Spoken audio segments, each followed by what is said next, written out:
Hello, hello, shallow players, and welcome to the stream.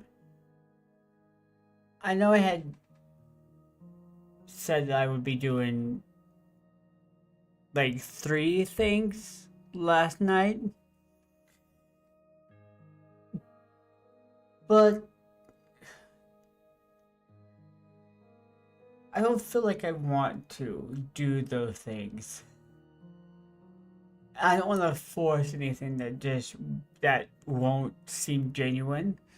And so I want to do stuff that I enjoy when I want to enjoy it. I don't want to do things because I said I would.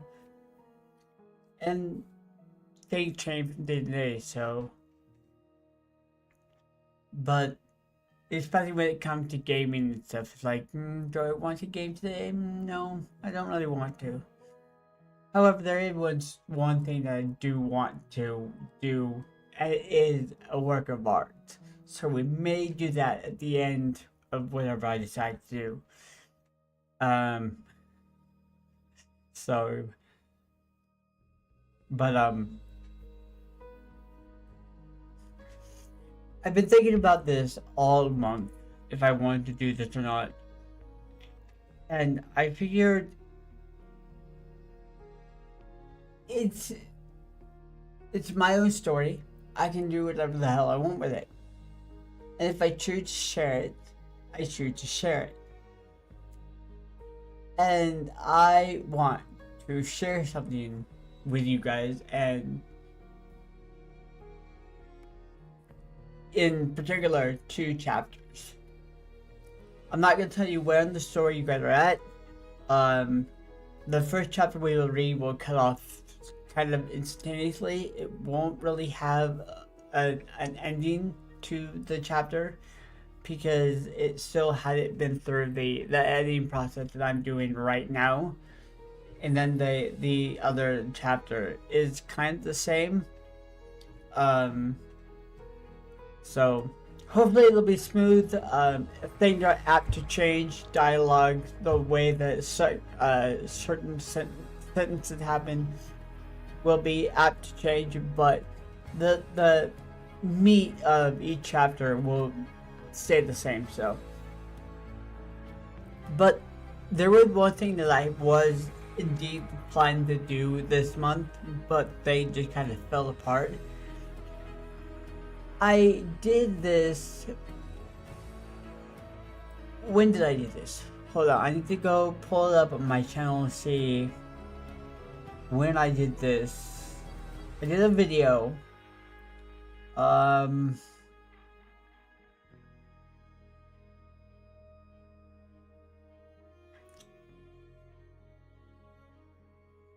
damn, this is gonna start playing. Hold on. Okay. No, I don't want that. Don't want that. Don't want that anywhere near this.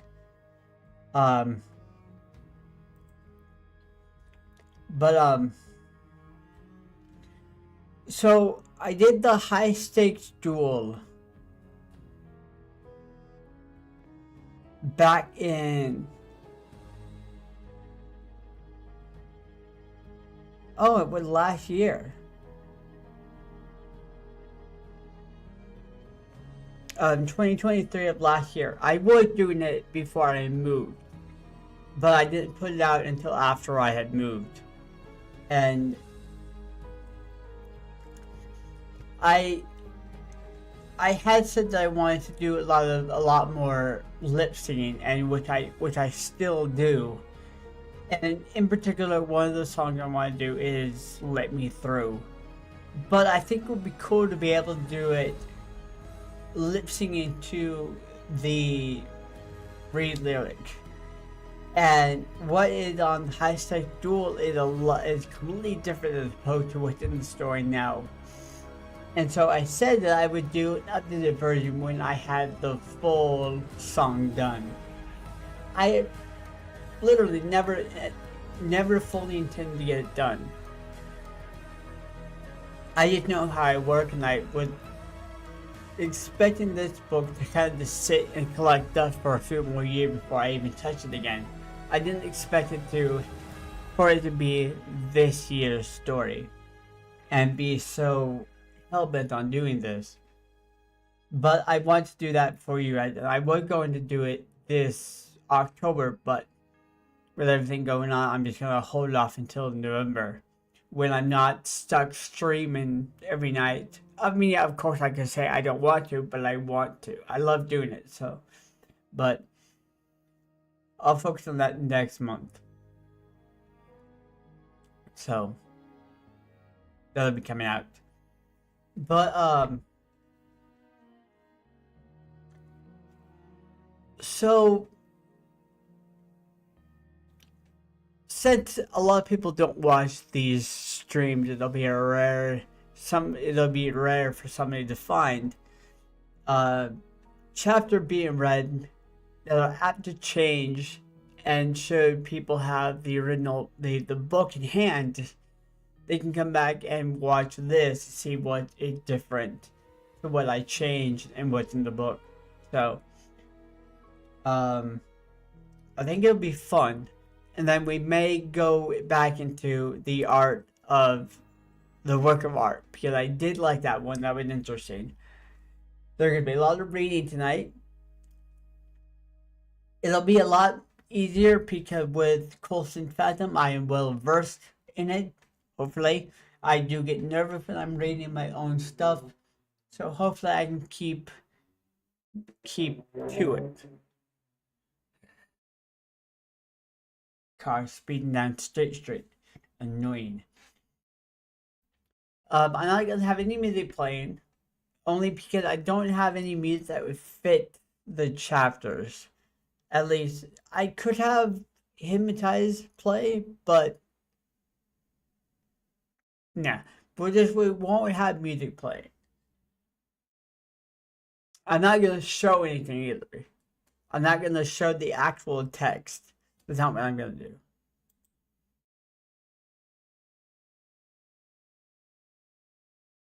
So I'm not even gonna say what chapter I'm on.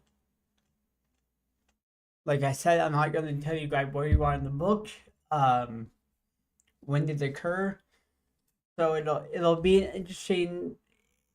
Whoever finds it before the book is published, they will have two chapters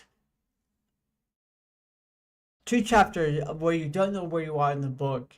And then so if you get the book when it comes out, you guys will be able to see what I read. So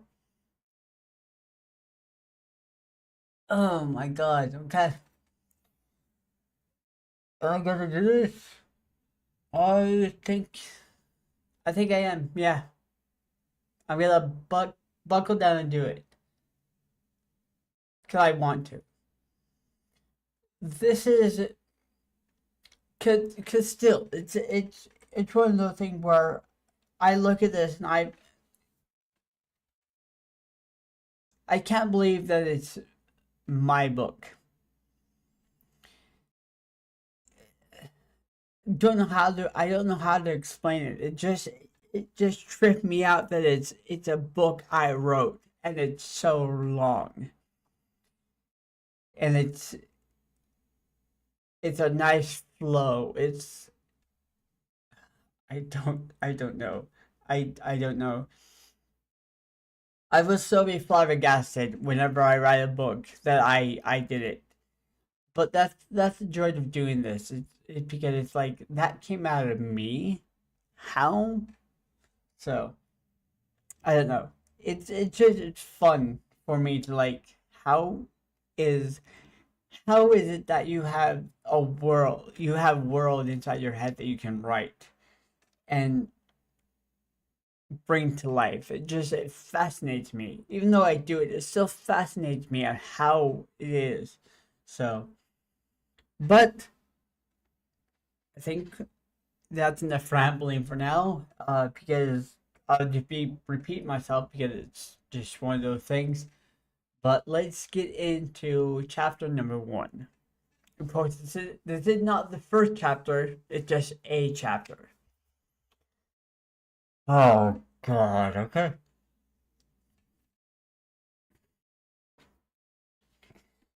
It was the night before the wedding, Jordan was in charge of Colston's bachelor party, and Abigail had gained the right and trust to host Kyra's bachelorette party.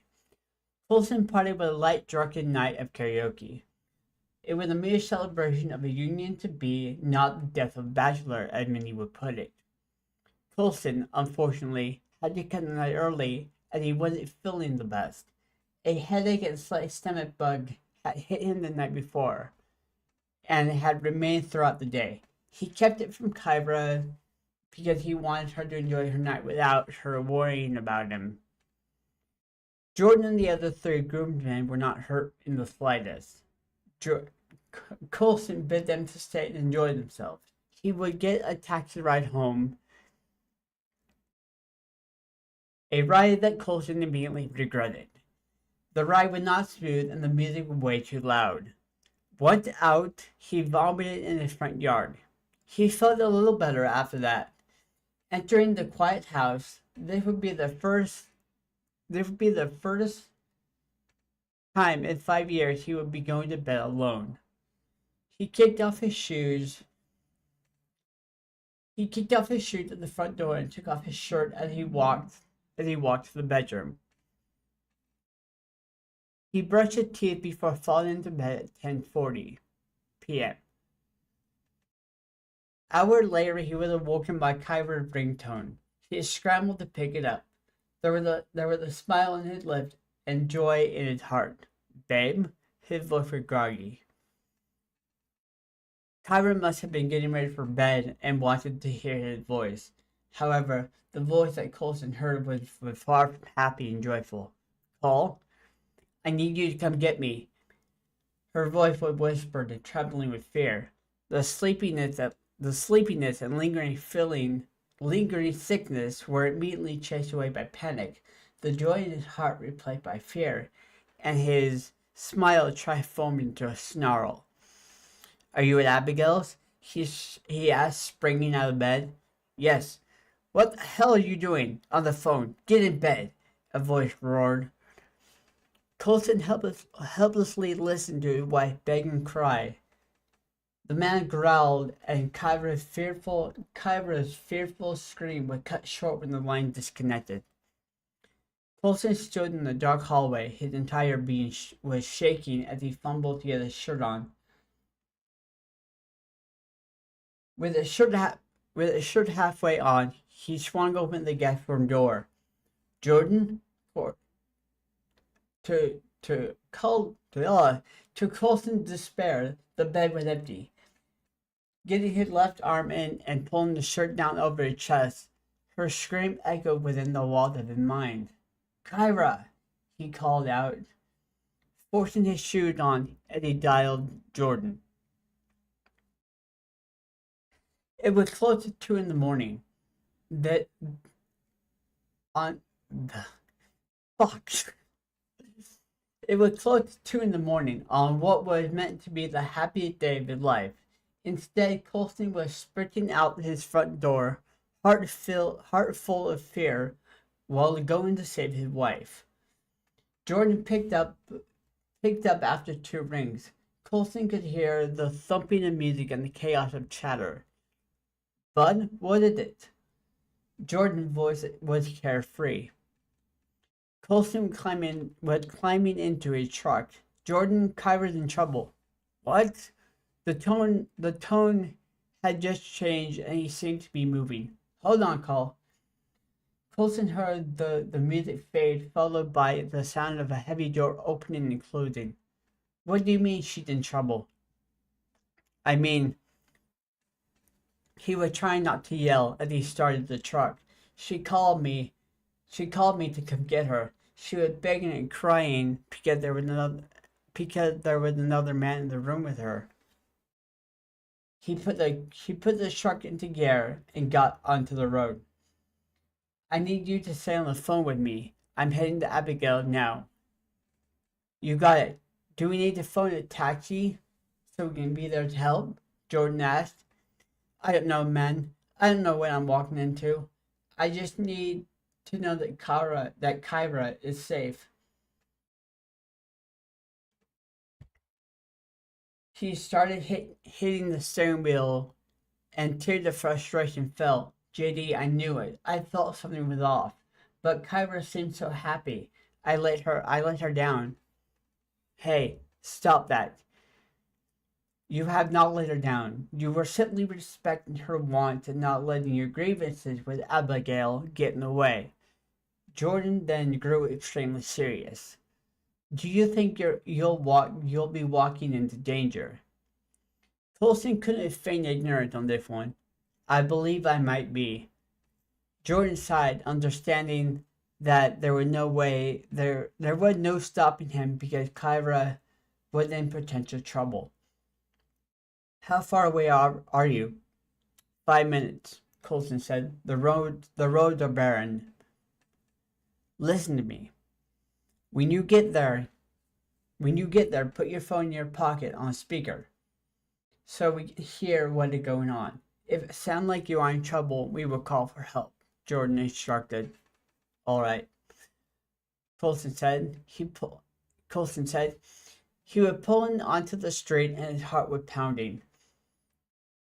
They better not have hurt her. You aren't there to fight. You are there for Kyra, Jordan said, knowing that he was preaching to the choir there. I'm here. You're going in my pocket. There was a line of cars along the sidewalk in both directions, forcing Colston to park 4 houses down from Abigail's 2-story house. But Colston was seeing this as something suspect. Abigail had tried too hard to get the right to do this, and he was kicking himself for not calling her out. Her house was the only house with lights on, and nearly every room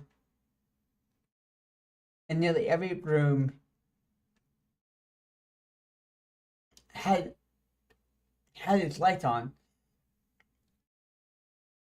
Sorry, the sentences are still needing a bit of work. They nearly have every light on, and even from where Colston stood, he could hear music. Jordan, I'm here. Get down here ASAP, he said aloud and started jogging up the sidewalk. He would cane free for a month, and running on the ankle may cause him issues, but he could care less about that right now. The loud and deep bass of music that filtered out of the house was trembling in Colston's chest. He wondered where the cops were with disturbing the peace calls.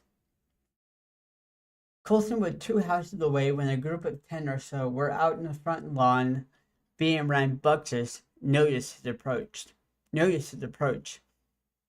Yo, you're not welcome here, a voice shouted. Yeah, fatty, get lost, another shouted. Colston, unaffected by the comment, kept going toward the front door. He half expected them to try to stop him from entering, but they just watched him run by laughing. Colston only had a second to realize that he was running straight into a trap when he burst into the doorway and screamed over the music. Kyra! Everybody turned and looked at him. The lights were cut, and Colston took a surprise hit to his right side with a blunt object. He let out a cry of pain and tried to fight off many hands trying to restrain him. Get off! He roared. He received a solid hit to the chest and right leg. Colston dropped. For a moment his heart flip-flopped in his chest, and there was heaviness in his neck. He hit the floor, struggling to breathe. He felt rope being tied around him. No, his mind screamed. He was being moved, and he couldn't see and could barely speak. When he had stilled, he was sitting up in the chair. A light turned on in front of him, lighting up Abigail, Lucy, and Sadie. Lucy and Sadie were wearing skimpy clothing, black with red accent, and Abigail was wearing the same type of clothes, just red with black accent. You betrayed us, Colston yelled. Abigail smirked. No, you betrayed yourself, and you knew that, didn't you? Colston just stared at her. Just leave me leave with my wife, and our life never have to cross again. That is not how this works. People with looks. Hold on, this sentence still confused me, but it makes sense. People with looks of the likes of you is a disgrace, and your fame is no less disgraceful to the people with the looks. Ira belonged in this world, and you are holding her back. Colston felt as if he were going crazy listening to this delusion. You are crazier than I thought. Looks eventually get lost with age. The look of yours has already become lost because of your attitude. Abigail took a very aggressive step toward him, but Lucy and Sadie stopped him before she took another. Lucy stared daggers at Colston. The influence she had is immense. Abigail turned and slapped her. Lucy merely bowed her head. When Abigail looked back at him, he wanted to recoil. There was a crazed danger in her eyes. A wide smile slowly spread across her lips. Bring the bride down. Her groom awaits.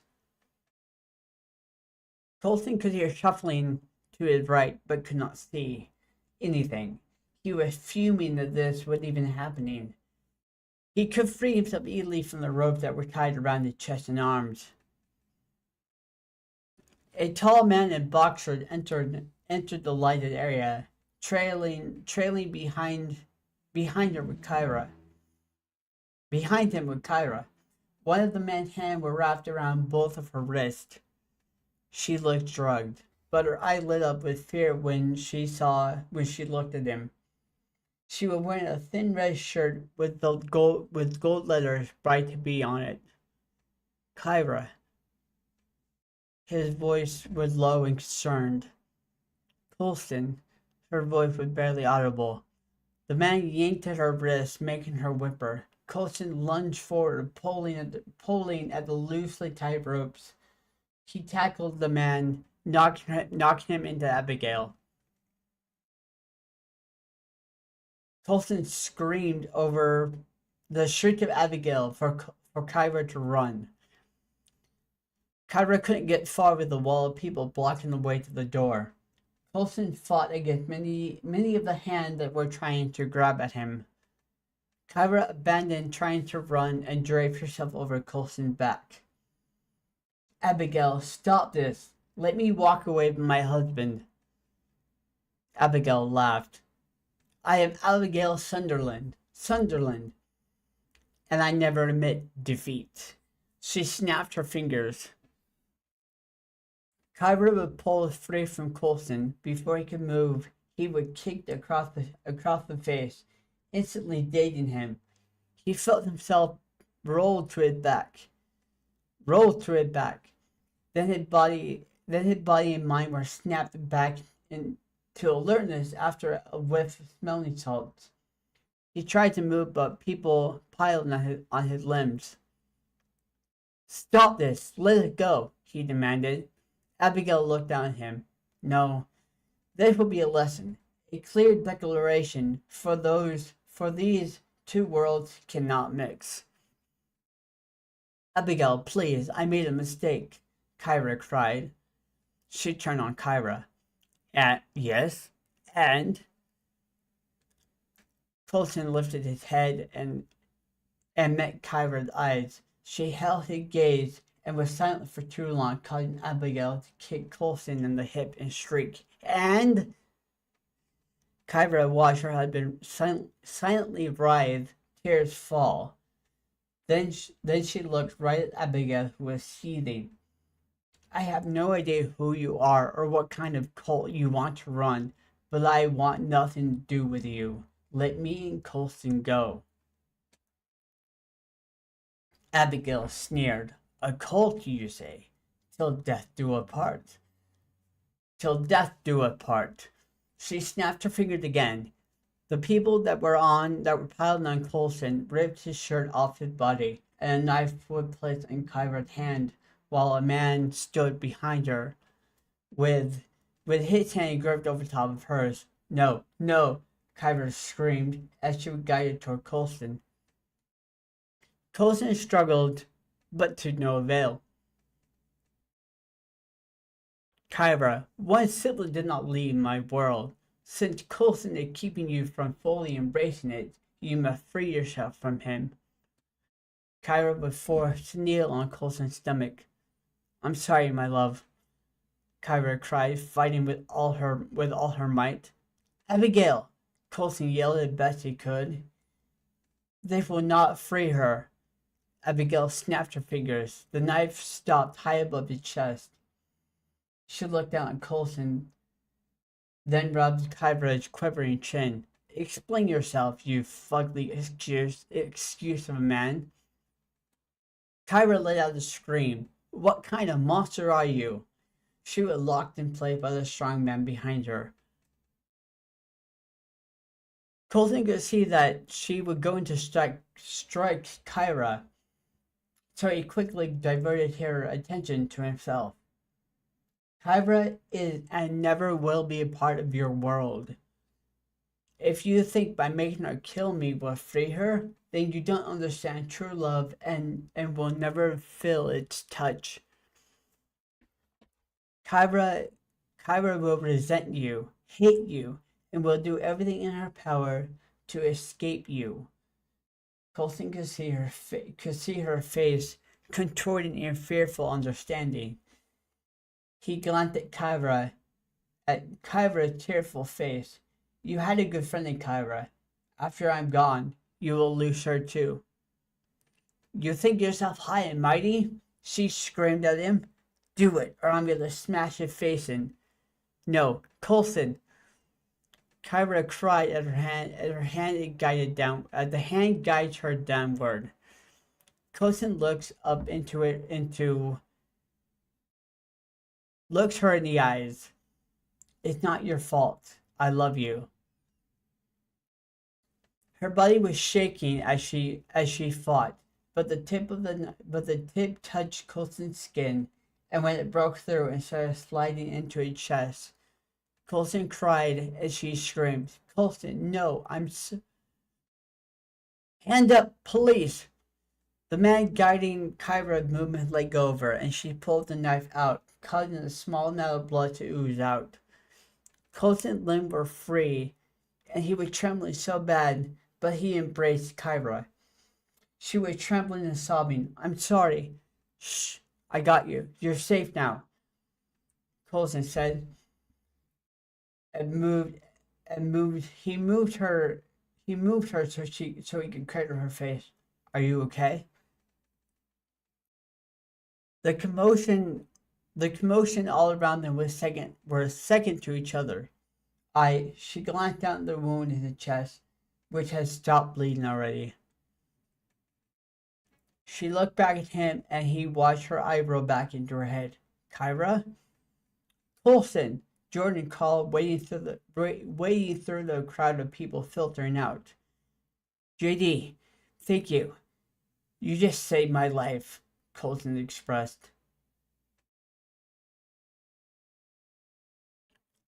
All right, that was one chapter. There's something unique about that chapter. Abigail was written completely different in the version that's out.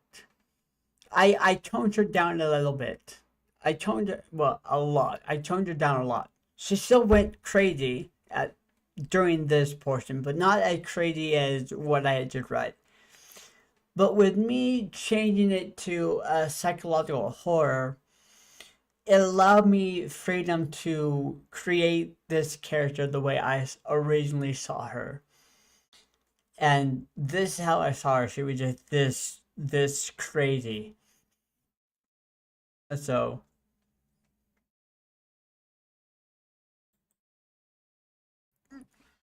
God, I'm shaking. There's something so exhilarating and nerve wracking about reading your own shit to people. So,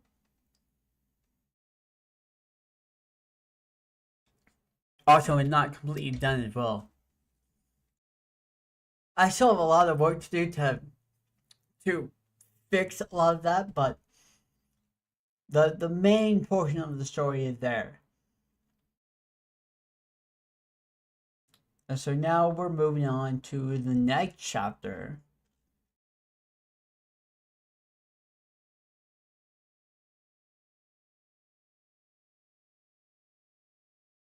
This one may not be as intense, but there's a scene in here that I absolutely love and I want to share it. And instead of just sharing the scene, I'll read you the entire chapter, and then I'll go back and explain what scene I'm talking about. So let's expand this. And it still took me down to the fucking bottom. Of course it did. Okay. And like I said, I'm not going to tell you the chapter. This is just a chapter in the book.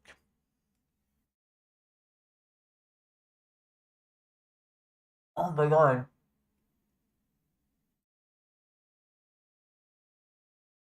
Oh. Alright. Let's do this. Colston is sitting at in his studio, typing out lyrics for original music. His excitement and nervousness is palpable. A 5-year odyssey is coming to an end, breaking out of being just a cover artist is not going to be an easy one. The challenge is enthralling, nearly to the point of being driven mad. Happy as he is, he finds that some of the lyrics are very hard to swallow. Death and misery riddled thoughts. Should he take that into account and look deeper into their meaning, or is it just him posing the thoughts to not so they don't overwhelm him again? There's a knock at the door. He leaned back in the chair, rubbing his eyes. "Come in," he said warmly. The door opens, and then there are arms running through his arms and down his chest. He moved his hands from his eyes and tipped his head back and see Kyra's smiling face looking down at him. She kisses him and laid her head beside his, whispering, "Ready to go?" "Of course." "Avoid the darkness." The truck had packed for a trip to Jordan Place and spending a couple days on the beach. It waits to take you. These are common occurrences ever since he started writing the album. He never gave them a thought. Instead, he took them as a warning while he tread the darker waters to build songs. "I thought you were completely done with the album," Kyber said, taking in the screen once. He dropped his arms, and they broke the kiss. Colston looked at the screen. Colston looked at the screen, making no movement to hide what he has been writing. It is the song "My Life's on the Line." He is reworking it with a much softer and succumbing approach as opposed to the grittier spirit that appeared in the album. "I am done, for the most part," Colston admits. "There is one song that I have not written down yet." Kyra nestles her head into his neck. "Why not? And how? Don't you have all the music laid out?" Colston gently guides guides her around and sits her on his lap. And recording will still happen once we get back. But there is one song that I have not written yet because I can't cause yet. Yeah, because I have not yet been in the proper environment for it to come out in its complete form. Kyra rubs her hand on his face, cradling it. Where do we need to go to help you release that song? Colston releases a breath. His heart swells with pure joy. This woman shared his passion with such ease that moment that he give to her makes it all worthwhile. We're heading there, making it quite a poetic ending. How so? Kyra asked, running her hand through his hair. Colson with his left hand grabbed the mouse and opened the picture. It is the back of the album cover. A lantern sitting on a light wooden table with the list of songs beside the lantern on its left. When we did the 3 night stay at the Stark Night Experience, in this in the serene in the serenity in the serene of the first night, you had gone to bed. I had stayed up, sitting at that old wooden table, the light of the lantern dancing regardless of its coming death, producing light, allowing sight, and adding a sense of calm within the waiting, suffocating darkness. The flame is beautiful, yet being threatening and mishandled. Colson fights tears and he speaks so passionately. I knew that I had to captivate it. I knew that I had to capture it. We had taken a vacation to experience 3 nights of full darkness, with the only source of light being an oil lamp. A light survival simulation, as it was, and I would tire sitting at the table staring at the flame. My mind settled. I shut out the world, aware of the diminishing oil. Instead of refilling it, I worked with it. Present, happy, and calm on the first session like that. I had fully written a song to start, and it started light wasted, darkness holds. And the other 2 sessions I started My Life on the Line and Cold Waves and Heartbeat Untied. While while here I finished the song previously started and the three songs Pointing Within and Wake Up. The song Me to an End refusing to be written here. I see myself writing the lyrics as I sit on the beach, bathed in light of the sunset. He takes a deep breath, staring at the title of the songs, staying in that trance, saying saying this in a trance-like way, introducing the end,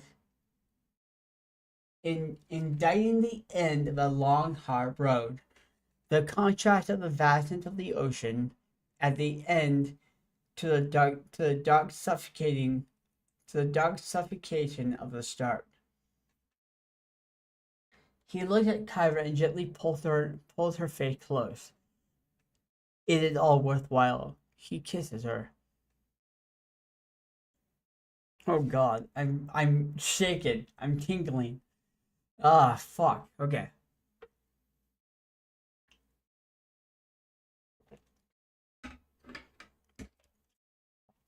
I'm already getting ideas of what I can change. So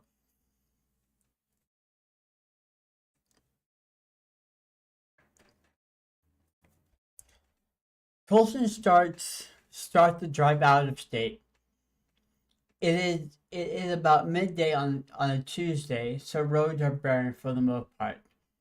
Driving west, listening to Kyra talk about how she wants to redecorate the sunroom to meet her creative style, entering the flow of abundant creative energy in the house. There was something majestic happening when Colson started exploring original music. Kyra had observed his passion truly soar. When he sang a cover, he wrote the story or character. He wore the story or character, making it his own. As he wrote his own stories and composed the melodies, he didn't have to bear a persona, as these stories were his. This release, though scary at times, had been something to witness. Colson held himself with a sense of self identity that made Kyra smile and fall in love with him all over again. Colson pulled over at a rest stop along the Le Grand Bigger Highway, reaching the 4 hour mark. Colson stepped out and stretched. The sun had just dipped behind the trees. Kyra come up behind him, running her hand around his waist and ducking under his arm as he stretches.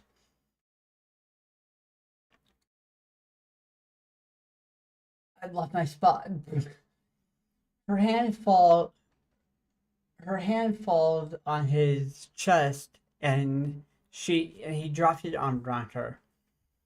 I'll take over driving. You know how your body gets at this time of day, Kyra says, gently, looking at him caringly.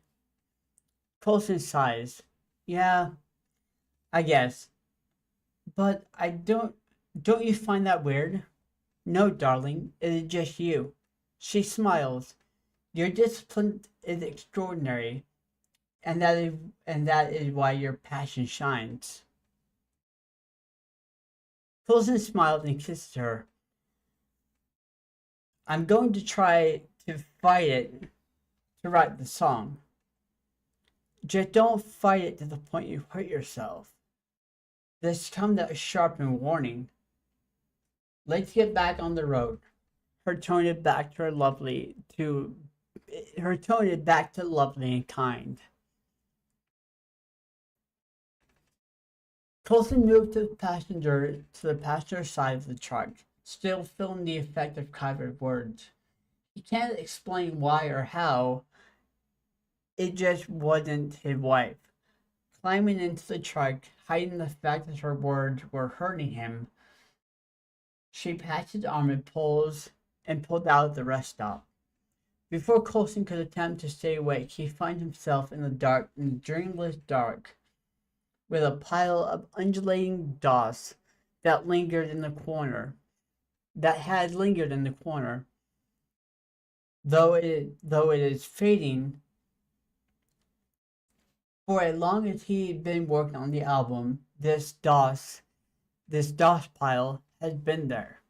However, he cannot remember if there was something else before the Stark Night experience. The moment the album was born, whenever he gets within 10 feet of the undulating shapeless mass, he gets hit with immense pain and extreme sorrow, from which he immediately recoils. Now he stares, mind reeling with lyrics, his comfort, while filling him with fear because he doesn't understand where the pain that he had interjected into the album came from. He feels fake in that way because hold on.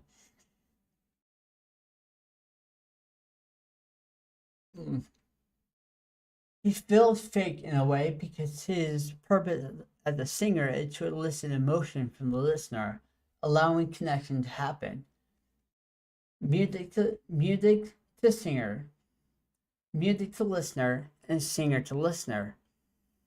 How does that translate when the singer doesn't understand the emotion that he is meant to deliver?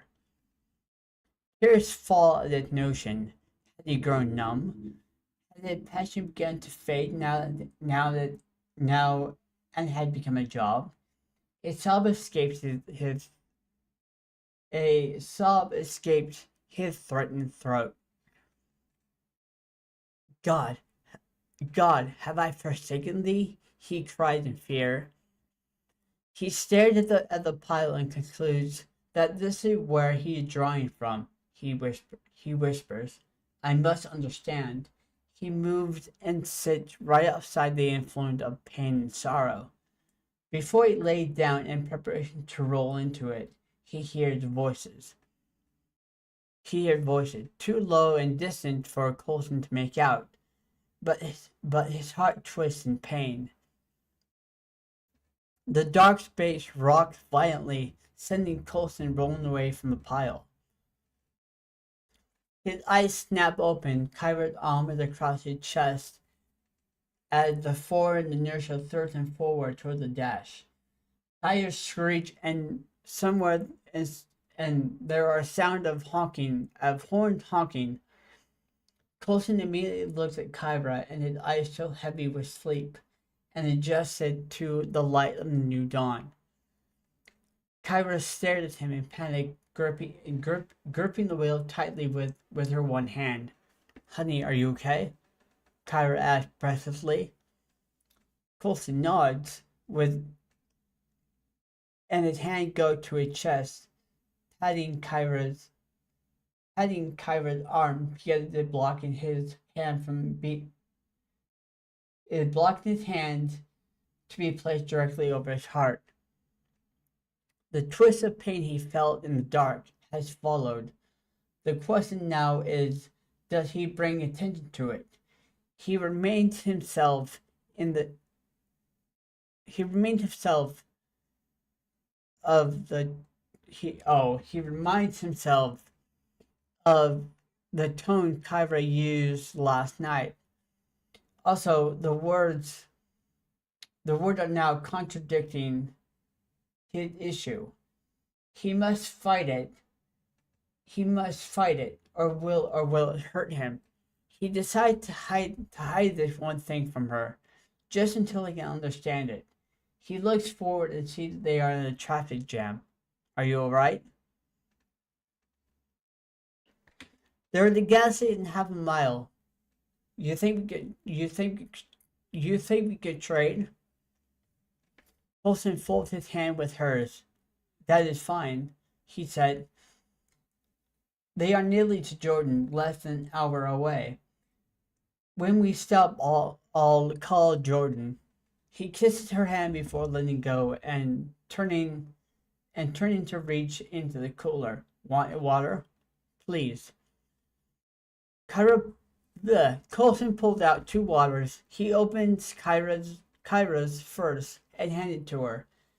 Then opens his, and he intended to have a single swallow. But the moment the cold liquid touches his tongue, his body reacts strongly, as if having been deprived of water for days. He chugged the entire water bottle. Once it was drained, he stared breathlessly at the empty bottle. I was asleep for a night, right? Colson asked. Yeah, Kyra asked before placing a hand on his forehead. Are you feeling okay? I'm good. He lies. He feels like crying if he is being honest with himself. He is fearful of what is next, or the lack thereof when he gets the final song written.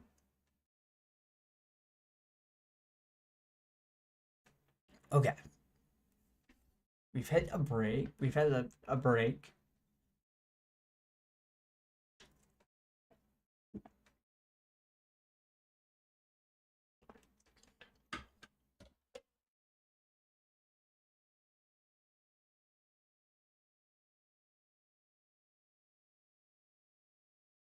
Colston pulled into Washington coastal town Di- Dri- Dyride Cove.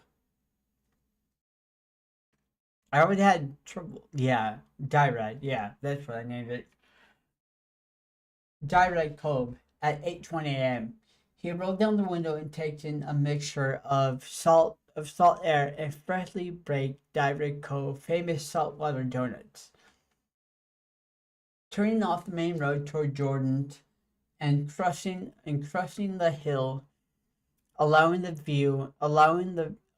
sea to be in full view. He pulled over. A wave of sadness overwhelmed him. Call? Kyra asked, extremely concerned, placing a shaky hand on his shoulder. Hun, look at me, she bid gently. Colson meets her gaze, holding a depressed look on the verge of tears. I am scared, he breathed, hand gripping the wheel and his chest leaning forward, breaking eye contact. He looking back at the sea. What if there's nothing after this album?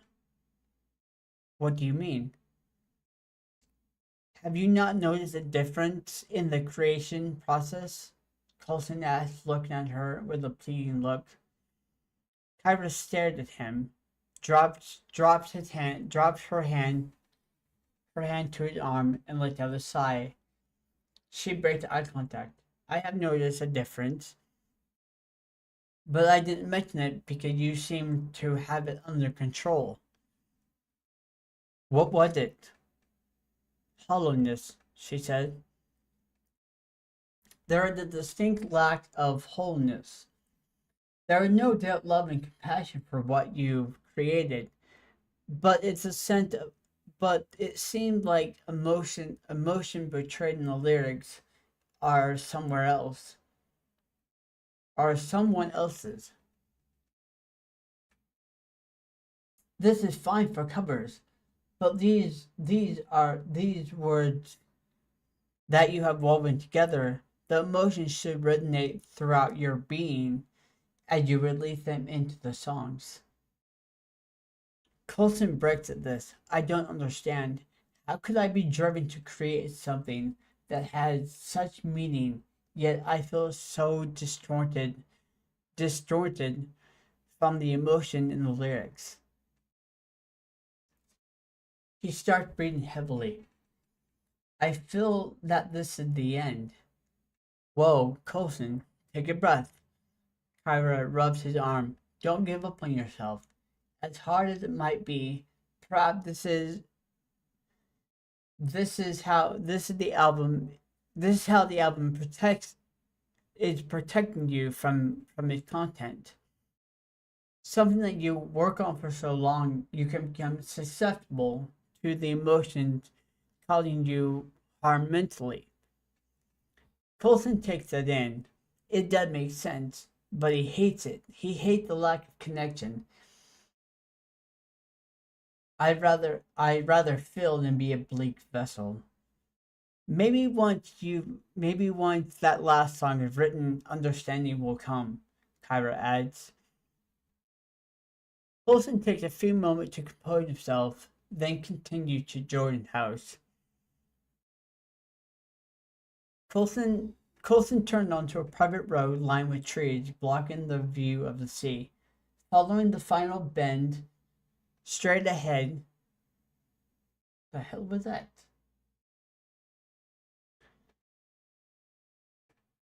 Straight ahead is a stilted house against the sea backdrop. Sitting in the screened-in porch with a mug of coffee is Jordan, smiling and waving Colson and waving as Colson drives up. I had to move my words and I lost my spot. Kyra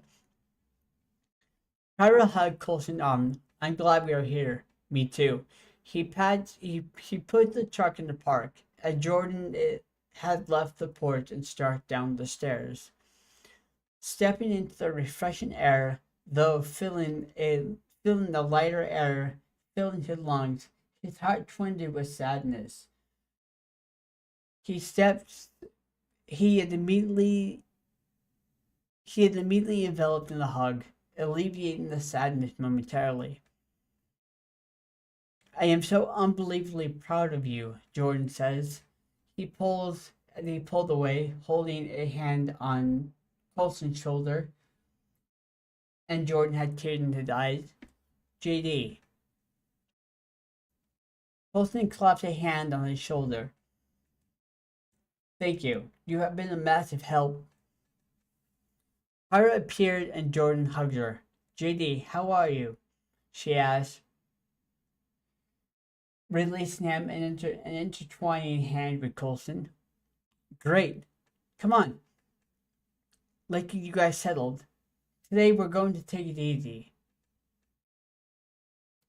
Colston's mind wanders from the conversation.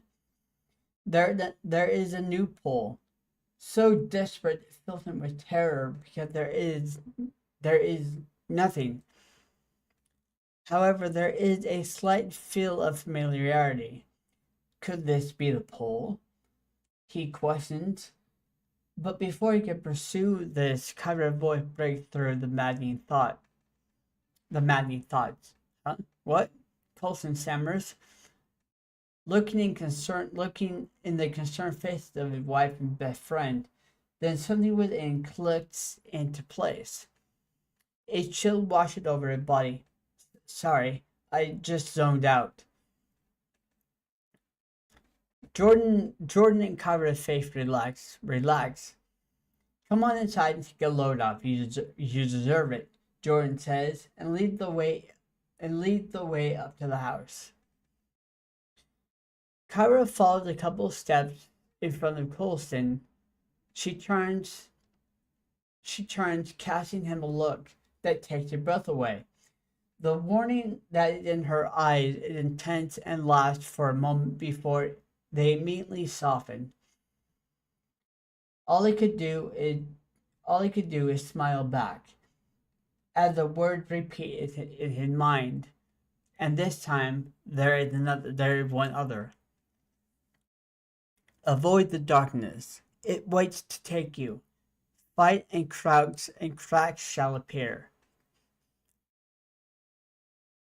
Colston had the sudden desire to write the final song, but the pull is telling him to wait until the desired time.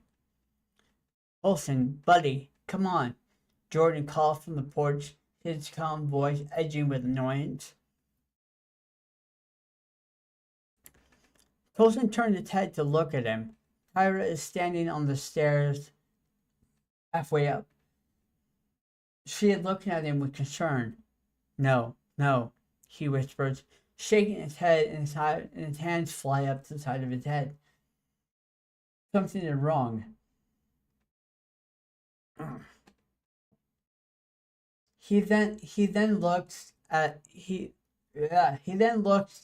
other two, feeling dizzy, and his heart starts racing. Is this real? He asks as he collapses onto the driveway.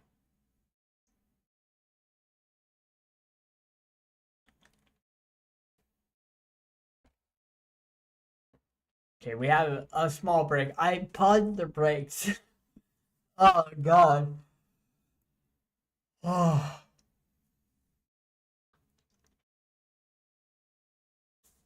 This is probably one of my favorite chapters I've ever written. I love how this chapter flows. Okay. In the darkness once again. This time, for the first time, he is unable to hear himself think. The distorted voices of panic and pleading fill the space around him. He looks in the corner to where the pile had always sat. It is not there, as shapeless bites are scattered around, surrounded by pockets of undulating inkiness. Feeling of sorrow, feeling the sorrow sharpen him. What is this? What do you want? Colston screams, tipping his head back with tears flowing. The ground shakes slightly beneath his feet. The the sorrow feeling fades until there's just a residue on him. He heard a slow, steady beeping sound on the edge of his hearing. Above him, the darkness cracks, revealing deep, brilliant blue light filtering in. Then strand of shimmering gold slap over his shoulders and crisscross across his chest. As they slowly squeezed around his chest, he remained standing, looking toward the cracks above. The floor becomes shimmering gold color as the shapeless masses give off a hue of brilliant deep blue. A voice of resonating power courses through the space, and the words pierced Colston's soul. Caught betwixt pain and sorrow equate to nothing to what is known, whilst the promise of fearlessness equates to dubious means. Time runs low, one must become priority. One must become priority. Upon the right choice, a singer's heart beats on. Follow the wrong guidance, and the singer's heart will still. Was the mark left too much to bear? Is this markless free world, is this markless free life worth it? The space shifts instantly back to its familiar state, dark and with a pile of undulating dust in the corner. Colston dropped to his knees,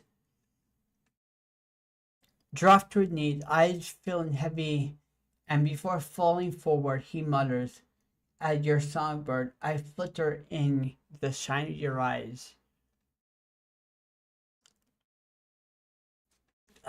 That scene, that scene is one of my favorites, and I know I can write it so much better, but that there's so much there. I love that scene.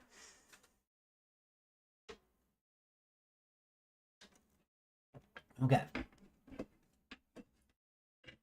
don't fall.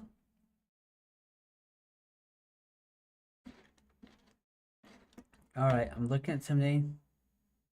All right.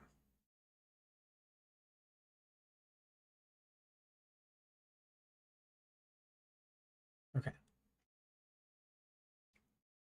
Colson wakes up staring at the unfamiliar ceiling of the guest room in Jordan's house. His mind repeats I know that word. I don't know how to pronounce it.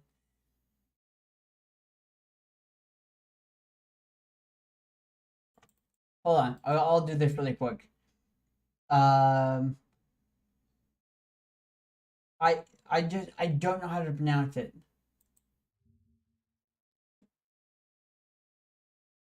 Aphorism. Aphorism, yes, that's what it is. Aphorism. Oh, I didn't. Okay, aphorism. His mind repeat the aphorism, and still feel the strand of gold around his chest. He rolled his head to the right. There is a huge window looking over the driveway and trees. Colson is able to tell that nearly his golden hour. Further, one thing he must do before he goes is sit on the beach. He sits up and kicks his feet over the edge of the bed, planting his socked feet firmly on the hardwood floor, cementing him in the clarity gained. The next step will be the hardest of his life. He walked into the short hallway that turned left down another slightly longer hallway. It opened into a living room and kitchen. Beyond the kitchen is a huge sunroom looking onto the sea. Jordan and Kyra are lounging on the sofas in the living room area. Jordan is the first to see Colson emerge from the hallway. Well, look who decided to wake up. Jordan offered in a playful tone. Colston postured it heavy shouldered with its head bow. I'm sorry about this. I think it is the combination of salt air and the release of stress for the album. Darling, come and sit down, Kyra said warmly. JD is going to start the barbecue in a moment. Colston lifts his head, meeting both sets of eyes. They flash momentarily with gold color. Colston nods slightly, then casts a sideways glance toward the sea. He sees the blue color dancing along the horizon. It is the golden hour, he says, rushing to the front door to put his shoes on so he can retrieve his notepad from the truck. However, as he is slipping on his shoes, there comes the sound of a piece of heavy furniture sliding across the floor. Colston is forced against the wall, with Jordan pressing hard against his shoulders with the palm of his hands. Colston, you are not going to do what you are planning. All of this is done, and all of this down the fucking drain. He shoved his hand harder at the last line. Colston calmly reaches over and places his hand on Jordan's shoulders. This is not real. Cole, wake up. It is. Feel this? Jordan grabs one of Colston's hands and places it over his own chest. There. Tears start flowing. Damn it, you're alive. Colston, please. You are young and healthy. Why? Colston. Kyra stand there looking meek. I told you never to ask me to let you go again.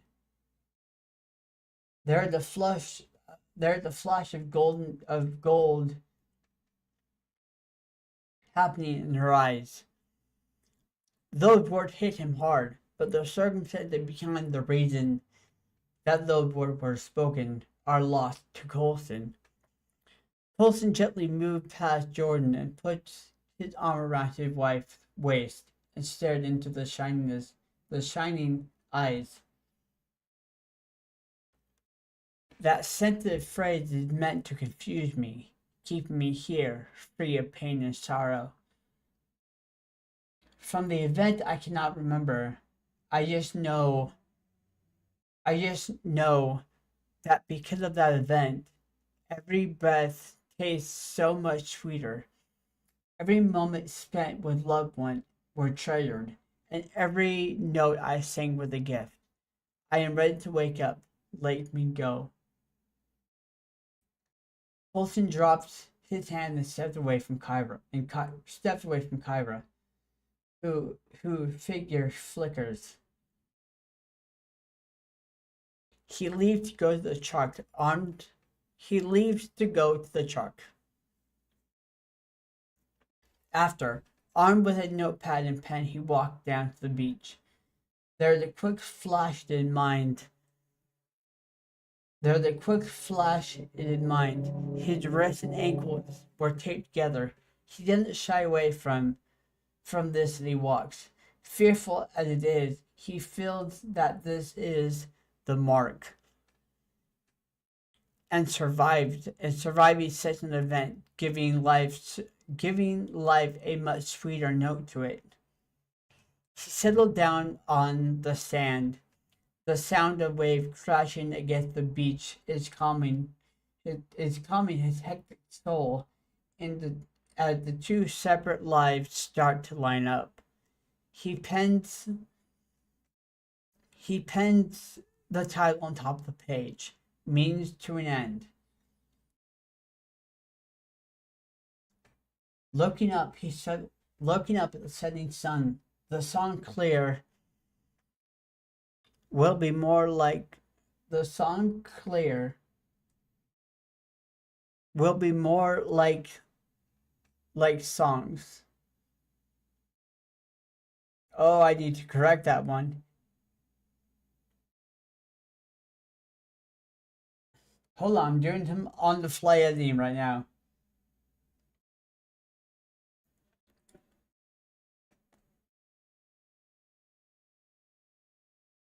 Will it be like the most? Will it be like the other songs?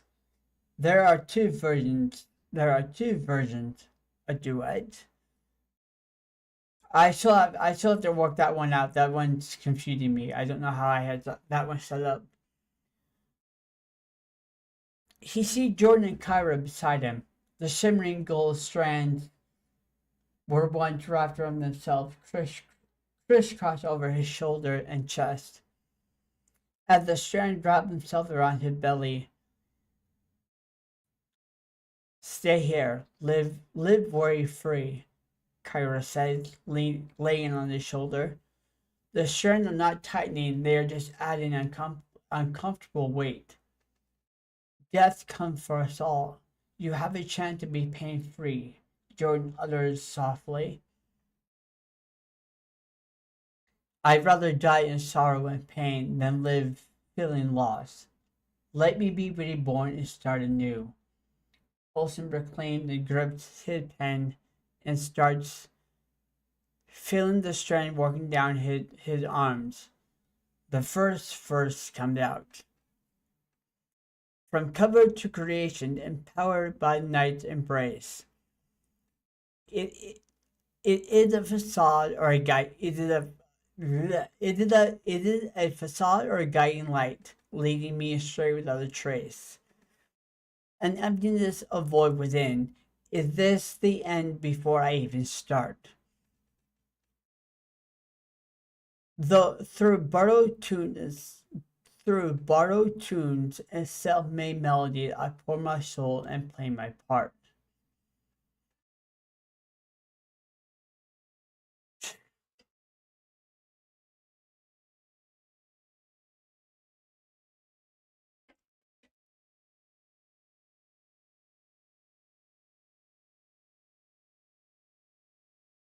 Colton forces himself to drop the pen. Stop! He cried under immense pressure. Let me go. Let me control my own fate. He stared at the horizon. The sun is 2 inches from touching the horizon. And he had been staring at it for over a minute and it hadn't moved. Please think about this, Jordan pleased. Colson took a deep, constricted breath. The temptation is alluring, but I know that this is all an illusion in my mind. For reasons I cannot remember, my body lies somewhere heavily injured. Will it be worth it going back, suffering through the healing process, only to find yourself here again at a later date? Kyra said, clinging to his arm. It won't end back there. I won't end up back here. I will let myself die if that is the case. I cannot live a life within my own head, knowing that my true loved ones are suffering. Colton looked into Kyra's eyes. I can only create a version that mirrors my real wife. He said, running his finger through her hair. You can never replace her. Kyra looked hurt, dejected, as she looked around, Colson to meet Jordan's eyes. I guess we'll stop trying, she said in a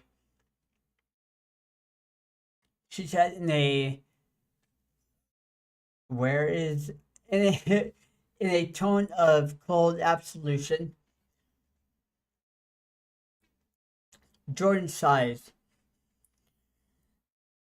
All this work go to waste. Sad, really, he said, and holds his fingers and holds up his fingers and snaps them. The sound is deafening as it echoes. The sound is gone from the world, and the sun touches the horizon. Colston, still under pressure of the strands, with his mind is flooded with all the memories of the torment he endured at the hand of the phantom. Helpless and terrified, but still stood defiantly, remembering seeing the anguish on Kyra's and Jordan's faces as they watched him suffer. The sun is halfway gone. Colson is struck with brilliant bodily pain. He is thrust backward into the sand, his breath stolen as the sky darkened to the deep blues. Baby, you still have time, Kyra said, looming over him. Colson turned his head and vomits. He tastes blood. You are dying. Please call. Let us get you inside and in the light. Jordan pleads. I'm not dying, Colson says, through a very strained voice. I am recombining with myself, he coughs. Kyra leans in and kisses him, then stands. Jordan kisses him on the lips, then stands. Kyra walks around Colson and takes Jordan's hand. They turn and walk off down the beach.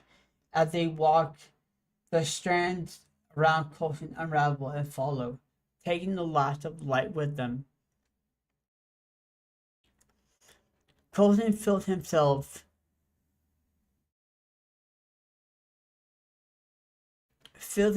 choking, but remained calm as he fades. Under his quivering hand, new words appear on the pad. Bound by chain of destiny's cruel hand, a singer's soul betrothed to unforgiving fate. For to sing for a life, he become the pawn in a twisted game, unable to escape.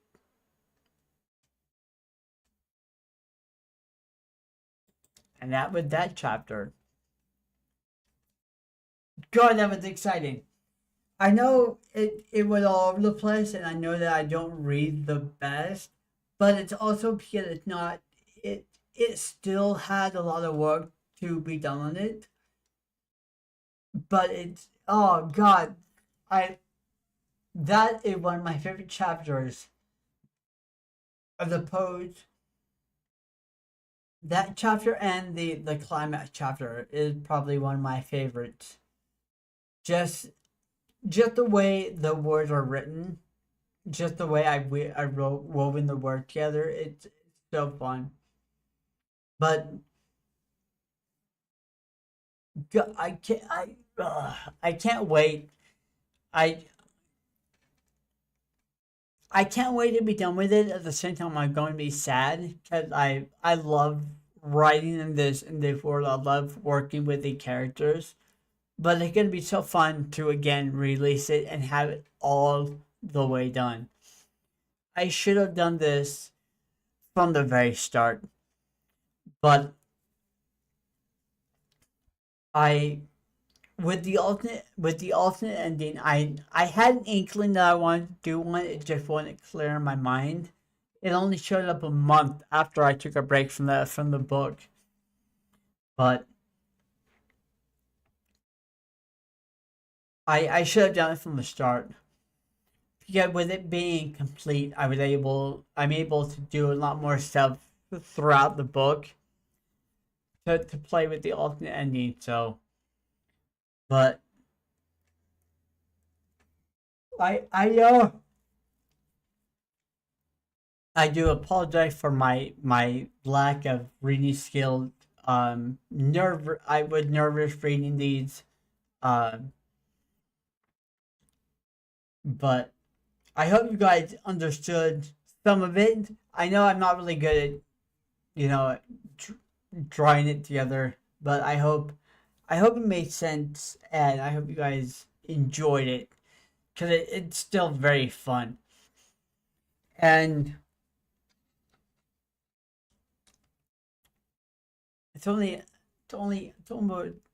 God, that took me an hour and 22 minutes.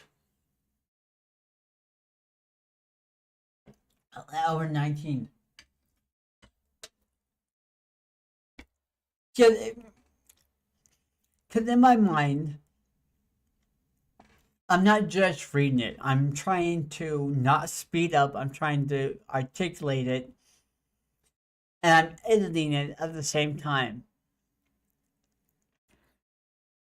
So there's that. And on top of that, I'm nervous. If I was just boldly confident, I would be able to fully just read it and be immersed in it, but I just have other things to think about. My whole thing is making sure that I'm articulating, but at times I don't think I am because I get lost in the words. But there's a scene that I wanted to share, and the scene with him being in the darkness when it starts to crack and having the strands fold over him. That was a very unique scene for me. That one, and when he described sitting at the table when he started the album, that was also a very visual scene for me. Um, but the one with the strand across the chest, I came up with that when I was on the walk, and normally by the time when I come up with something on a walk, from the time I come up with it, get back here and sit down and start writing it, I lose most of the momentum of that scene. But that scene stayed with me, so I was able to get it word for word, or get able, or well, not word for word because it still need to have stuff worked on. But I was able to get the visual perfectly with how when you have the masses all around him, and then you see the gold underneath it. It just, I don't know, it's very very visual for me. I love seeing it. So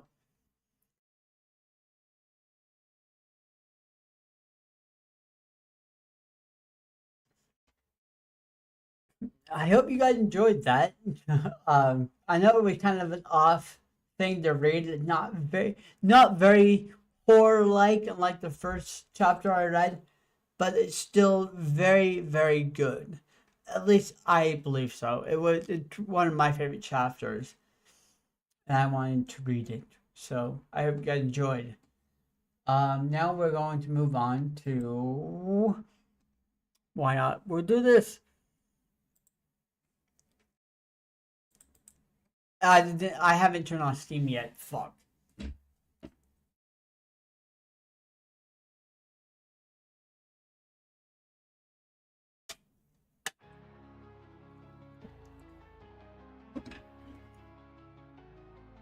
Love this song.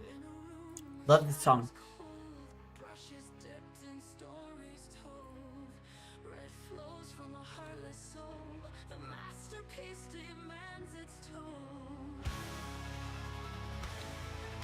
Okay, let me.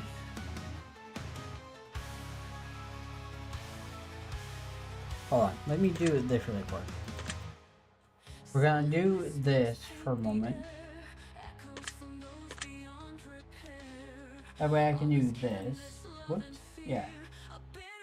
There we go. Turn up the volume for me at least. And we're gonna do. Let me do this. I don't want all this stuff open. So. Okay.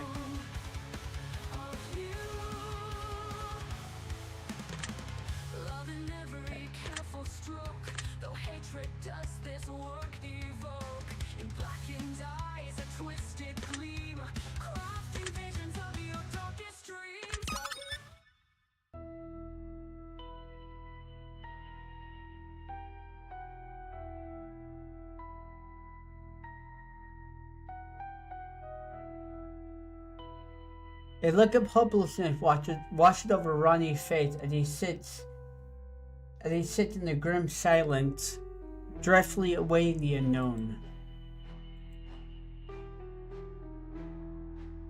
Okay.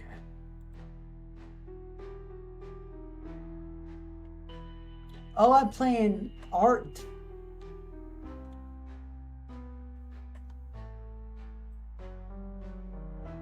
The dog does a little happy dance in place, gratefully greeting Art with enthusiasm and jubilation. Oh. Hi there, Mr. Jeffers.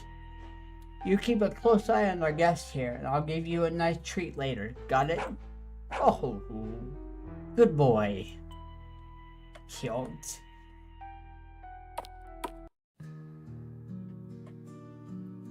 Painter's farmhouse.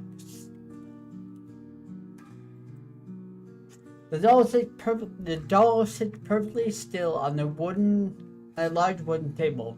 Blood stains are smeared across her cheeks and lips and across her lips.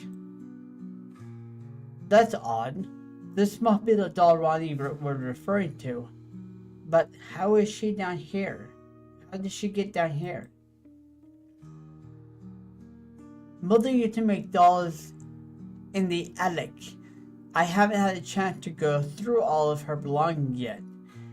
This belonged to me. How this dolly could be her favorite.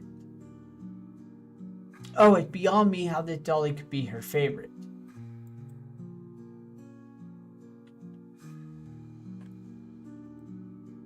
Upon the table sits an open book with strange markings. Among the markings are a pentagram drawn in red and an incantation and decipher on the following page. Decoder. Okay, so it's still the same thing from last time. Okay. That's strange. What's Mother book doing down here and why is it open? Oh. Mother used to read this book in the attic. Damn thing always give me the creeps. For good reason. Art picked up the book and shut it quickly before tossing it back on the table. Enough of that. Alright, good. So we're gonna get food for our guest, for Ronnie. The large iron kettle hangs over an open flame with the contents within bubbling furiously. Gonna need some bowls. Oh, of course. How silly of me. Try 10 dishes. Take one for my guests and the small one for myself, and be on my merry way. Haha. Art carefully takes several bowls from the stack in the cupboard and places the rest on the shelf. Thankfully, Mom cleaned the bowl before she passed. I haven't had the motivation to do any chores since she's been gone.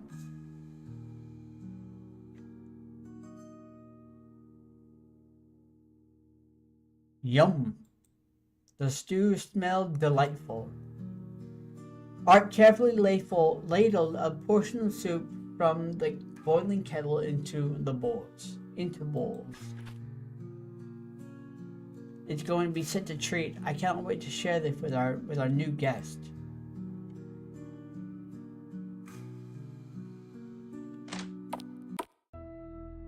The chamber art.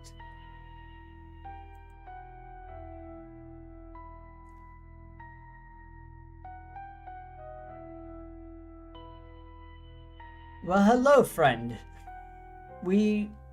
I've returned with dinner, and I cannot wait for you to try.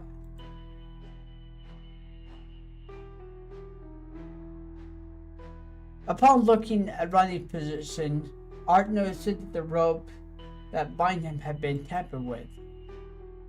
Still tied to the chair, almost seemingly that Ronnie has been making small progress toward breaking free, as there are fresh rope burns on his wrists that were not priorly present to Art leaving the chamber. You've been trying to wriggle free and escape, Ronnie. facial expression of dread follow from Ronnie as he shifted uncomfortably in the chair.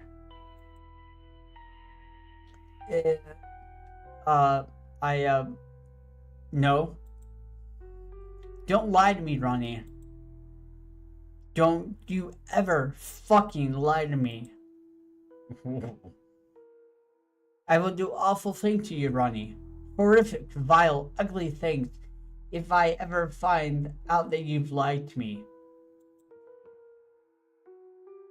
The look of dread on Ronnie's face has spread to the rest of his person, and he began to tremble in fear at the thought of what this man might do to him in this vulnerable, bound state. I'm sorry. I was just a little uncomfortable. The rope were digging in, you know? I won't try that again, I promise. If you had just said that at the beginning, we could have worked something out, Ronnie. Unfortunately for you, the thoughtlessness action you've caused yourself suffer and a missed opportunity to taste the best home cooked stew recipe that had ever come close to gracing your undeserving tongue. Art places several bowls down onto the bloody stone table in the corner of the room. Shame. I think I've lost my appetite as well. Ronnie shifted uncomfortably in his chair while making intense eye contact with Art. Hey, I'm sorry for ruining your dinner. It was awfully kind of you to go through all the effort. And I'm really sorry about your neighbor too. Thank you, Ronnie. I'm sorry too. I don't like that. She was an unlikely friend to me, really. Born of necessity rather than want or even choice. You see, we didn't spend much time together, but we chit-chat every now and then when taking out our garbage to the curb each week. I was never fond of her annoying, yippy little dog. Always shitting in my yard, little bastard. Sorry, Mr. Jippers. But to a hermit like me, one whom had no friend, no family, no colleagues, the occasional bit of socialization, a quite welcome commodity. I can see how lonely things can get around here when you live in that kind of life. You say you have no colleagues? What do you do? Thank you for asking. I fancy myself a painter of sorts. Each painting you see in here, those upstairs, are all mine. You're a pretty talented guy there, Art. I couldn't draw a stick figure to save my life. Well, here to help me, you never have to. You'll never have to. Oh. Rodney and Art momentarily share a nervous, awkward chuckle with one another. Here's to hoping it. Speaking of, what are your plans here? Like, what is it that you want with me? Oh, that's simple, Rodney. I want to paint you. You want to paint me? That is in fact what I said, yes. That is, but that's it? But why? Well, I figured with what you've taken away from me, I might as well get something out of it. I watched you sneak. I watched you snuck into Miss Horseman's house last night, Ronnie. I heard her scream and heard the commotion inside. I waited for you to take your leave and went to check on her soon after. I found her unconscious, not breathing at the bottom of the stairs. I left that morning to fetch the local authorities, but not before painting her too.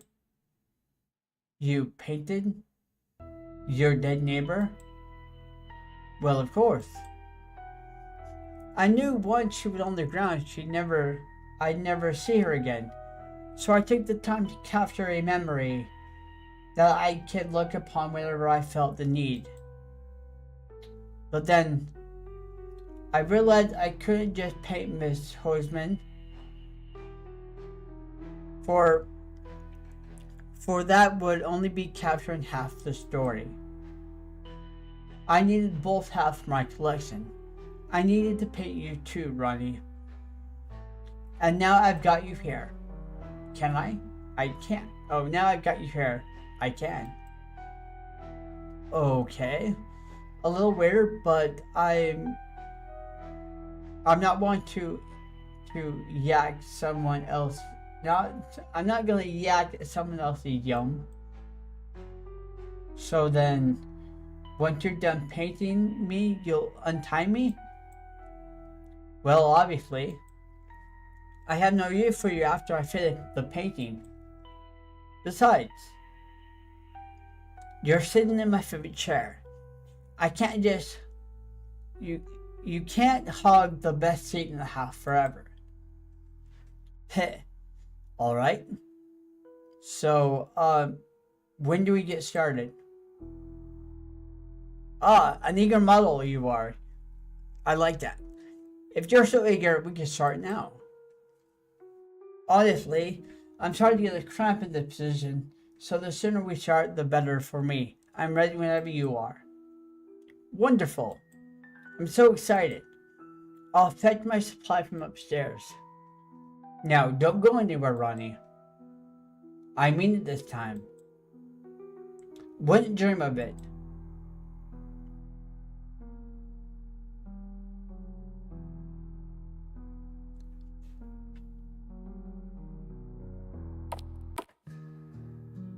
Alright, I need to get a few things. I have to find my brushes, my paint, my palette. I can't wait. So, I'm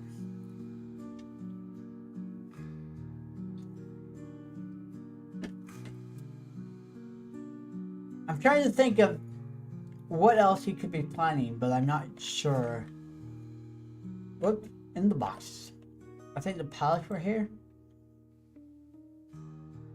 Water and paint. Yeah, palette. Ah, well, I'll just grab some water and palette from the shelf here. Art hurriedly emptied the shelf of the content and stuffed them into a stash. Ah, yes, these will work well. And we have these, and the doll moved again. Neatly careful, the bottle of paint. The bottle of paints.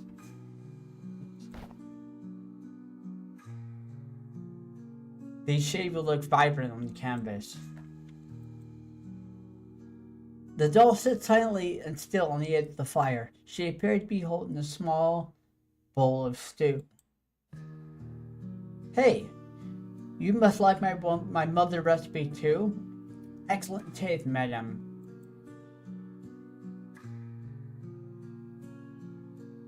Okay, Art has lost it. So where were the paintbrushes?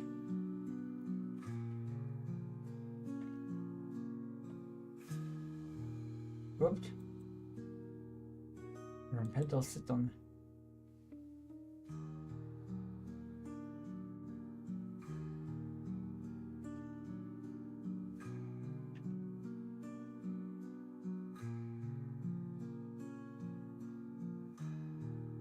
Stored along the wall.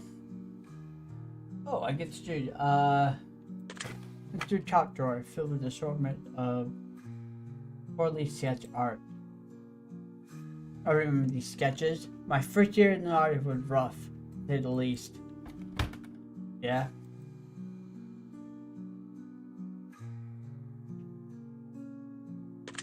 Middle drawer. The drawer is entirely empty. Okay. Let's do the last drawer then. Various paintbrushes litter the bottom of the drawer along with a bag of assorted tools. Gonna need a few of these.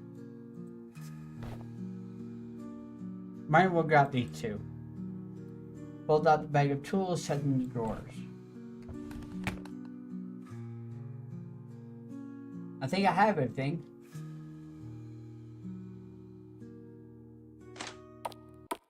I think so. Still there.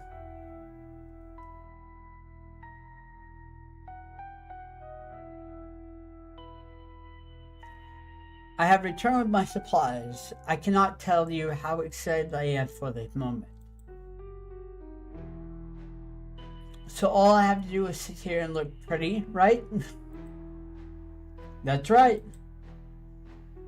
I'll do the hard part. Go ahead and make yourself comfortable while I get started.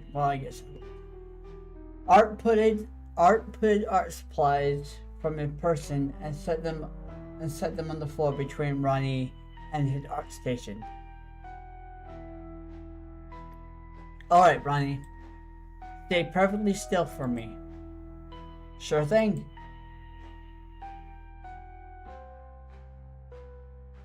Art began to mix various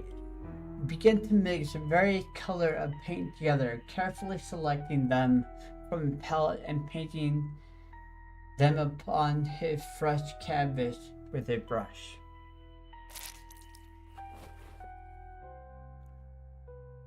Each stroke of the brush creates a new layer of paint on the canvas, providing depth to the piece. Minutes quickly passed and soon turned into hours. The art began to come alive with each new layer added.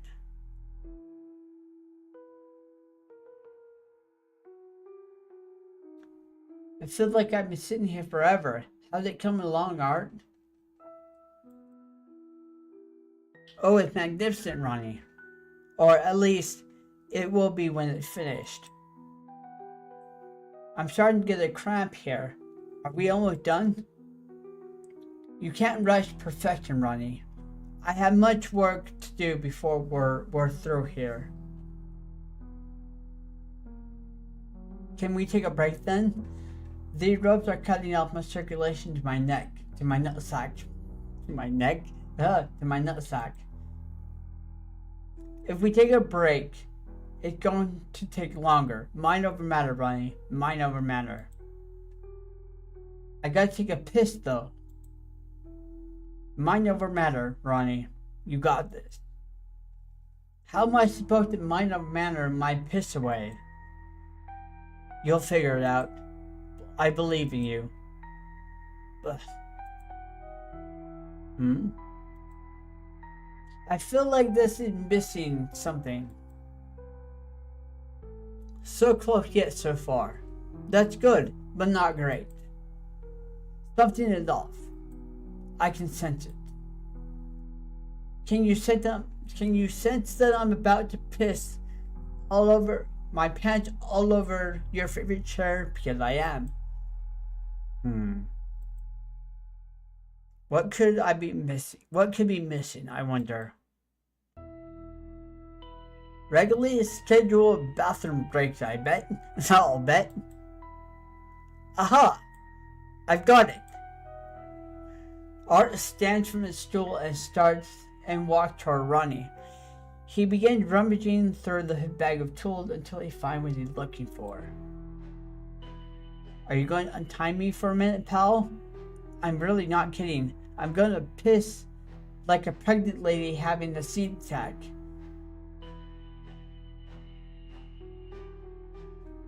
Art pulled from his bag a large, sharp, serrated tool. A rusty old carpenter saw with a black leather grip. You gonna cut me free then? Just, watch the sack, would you? Now sit still for me, Ronnie. This shouldn't take long. Oh, God. Art grabbed hold of Ronnie's wrist and firmly gripped it so he can't pull away. He pressed the saw blade against Ronnie's skin and looked at the panic begin to flood Ronnie's face. What? Wait! What are you doing?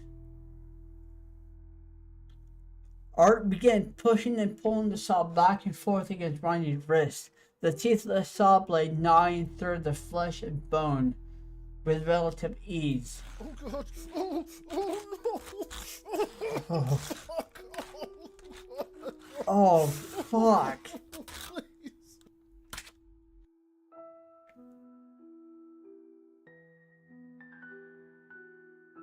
There we go. The model is already looking somewhat better. Why? My hand! You cut off my fucking hand! How observant of you, Ronnie. Now shush. I'm almost done. We're almost done.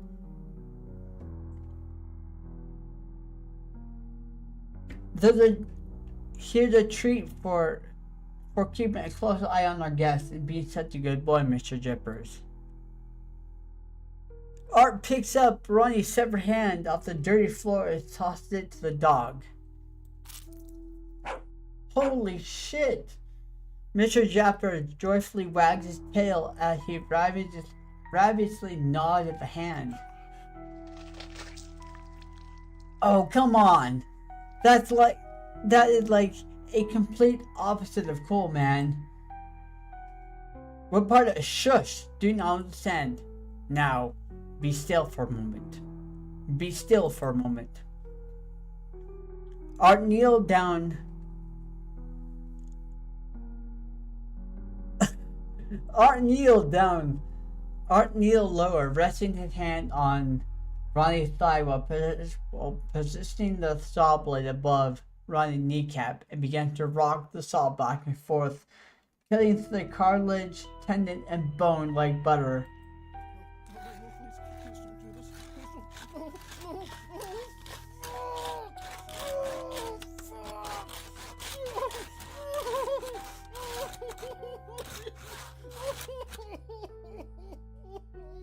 Oh, fucking hell. God damn you, you freak. What have you done to me? Can't you see? I'm making you into a masterpiece, Ronnie.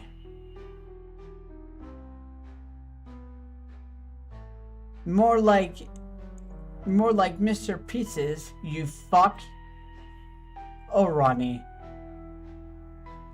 'Tis but a scratch. You'll heal in no time. What? Are you fucking kidding me? I'm bleeding out here, man. Merely a flesh wound, Ronnie. I say 2 to 3 hours recovery at most. Whoa. That's actually a lot of blood, Ronnie. No shit, fuckle. You just hacked off 2 of my limbs. What do you think would happen, you dumb bitch?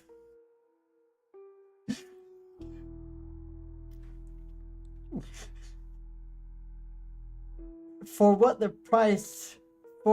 is the price of art, Ronnie?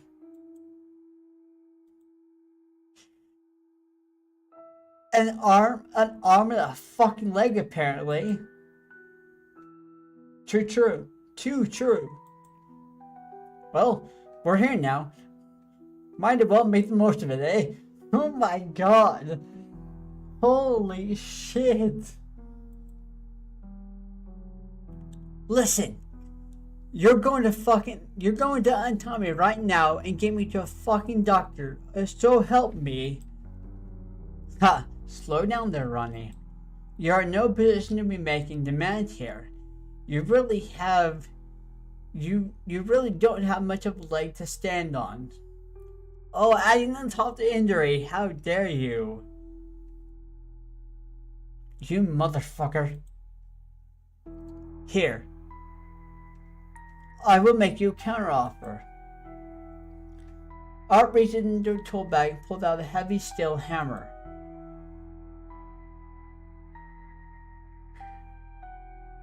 I'll make this nice and easy. I'll make this nice and easy for you so you don't have to suffer long through the next part. Sound like a deal? Please. You don't have to do this. I wish someone would have been there to offer you those words before you did what you did to my friend Ronnie. But I have to do this. I have to do this since the night you entered Miss Hoserman's house and took her life.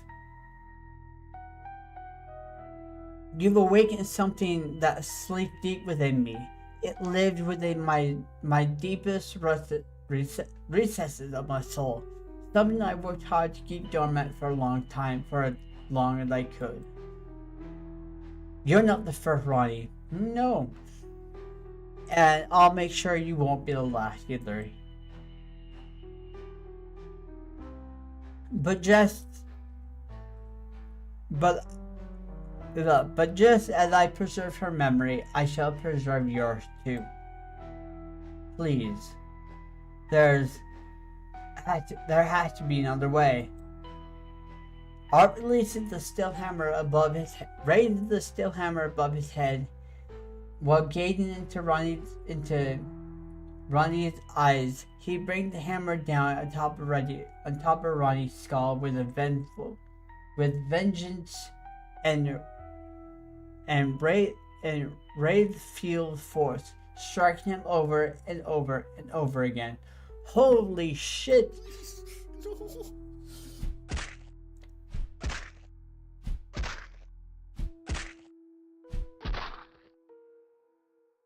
And Ronnie is dead. Ronnie's body rests lifelessly, slumped down into the bloodstained chair. Art looks upon the model with uncertainty. Something still isn't right. Something still is off. A detail I must be missing. Art quietly pondered to himself for a moment, grasping for answer to solve his puzzled mind. He reached into a tool bag for one last time to scour the remainder of his tools before settling on a particular one, a set of forceps. He brings the forceps to Ronnie's face before digging them gently into his eye socket. After digging around inside the hole, he finds a firm grip on the eyeball and successfully removed it from its home. There. It's perfect. I couldn't ask for a better model. Art returned to a canvas and begins fiercely painting once more. Deep into the hours of the night he works, never slowing nor stopping.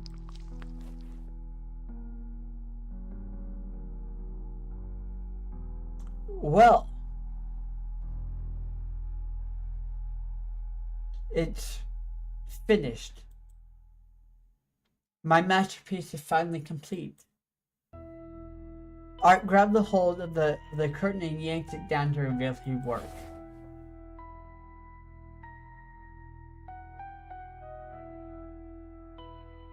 Now that's what I call a work of art.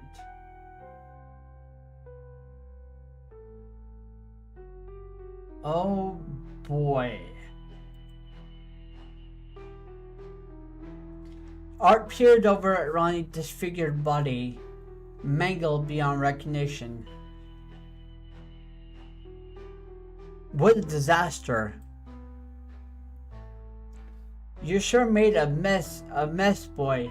You sure are a messy boy, Ronnie, but I thank you for your sacrifice. Quite the mess we have here. How am I going to clean all this up? You wouldn't happen to be willing to lend me a hand, would you, Mr. Jippers? Mr. Jipper barked happily while wagging a tail. What?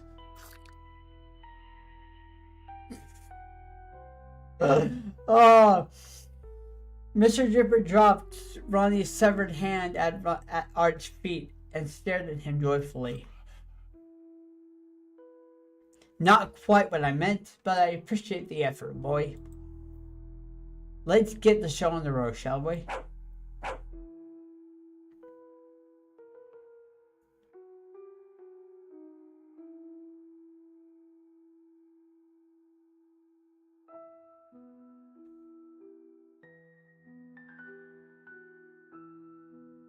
Well, strange painting, strange work about the old farmhouse. Oh, we're burying the body in the field. After countless hours of dismembering and dragging, digging and burying, Art finishes cleaning the mess that he made and disposed of any potential evidence. He bent down to plant a singular seed within the empty eye socket of his victim before lightly covering it with dirt. There you go, Ronnie. One day you'll grow into a big, strong apple tree. In the meantime, you're doing wonders for my soul. It's been quite a night. I feel mighty productive, if I do say so myself.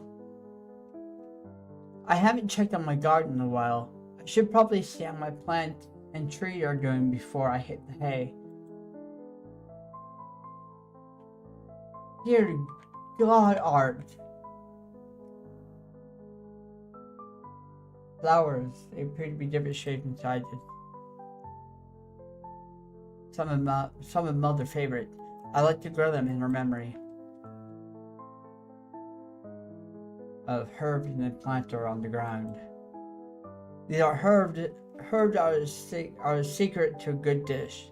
They're versatile. A huge apple tree stands tall above, flourishing with fruit ripe for the picking. My favorite tree in the orchard. I should plant more of these. Art briefly paused for a moment and inspected the apple tree more closely. Had someone taken one of my apples? And they took the biggest apple on the tree at that. It's just a poor apple etiquette. Apple etiquette. I'm not amused. Art, there's something wrong with you, bud. You need help. A medium peach tree grows in the soil, producing fresh pieces that don't look fully developed yet. I'm so proud how the tree coming along. It's difficult. It is difficult not to eat the pieces yet. Cabbages. They would be great for cabbage soup. Larger pumpkin lay sprawled across the patch, connected by thick vines. I cannot wait to make these into lovely pumpkin pies.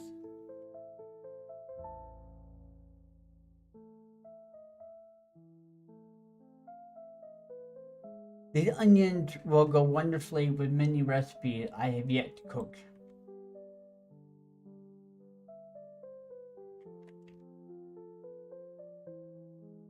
Turnips from the soil, they appear to be half eaten by some critter. Ooh. Damn critters. Always digging up and eating my turnip before they're ready. Are the dogs I've read? I can't go see the scarecrow. I can't fall in. Oh, I can talk to Mr. Jippers.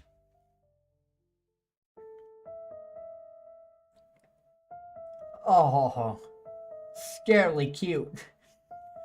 Mr. Jippers stared up at Art with big puppy eyes, tongue flopping out of the side of his mouth, a runny, chewed hand resting at his feet. You know, for how much pain in the ass you've been over the years, you sure are cute. I can see why Miss Host would like you. Oh, so that was her dog.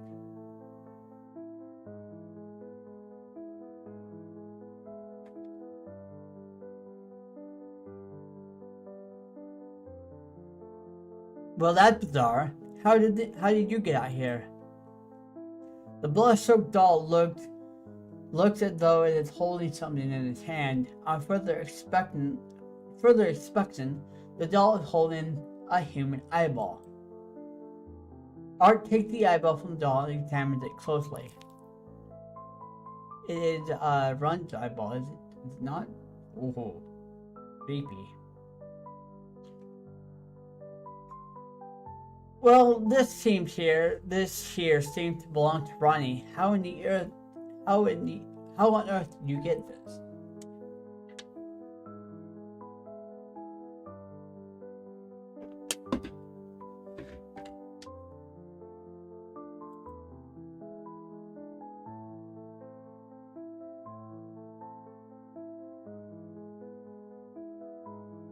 Art leaned down and placed the eyeball firmly into the hand of the doll.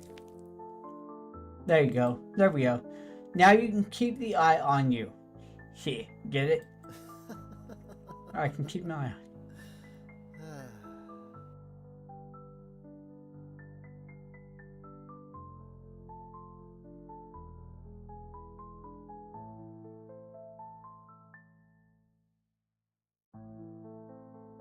Thank you so much for taking time to play a work of art. We really hope you enjoyed your experience. Yeah, I did. Creeped out, but that was awesome. Also, for those staying until the end message, this might be a pretty nifty surprise waiting for you if you won't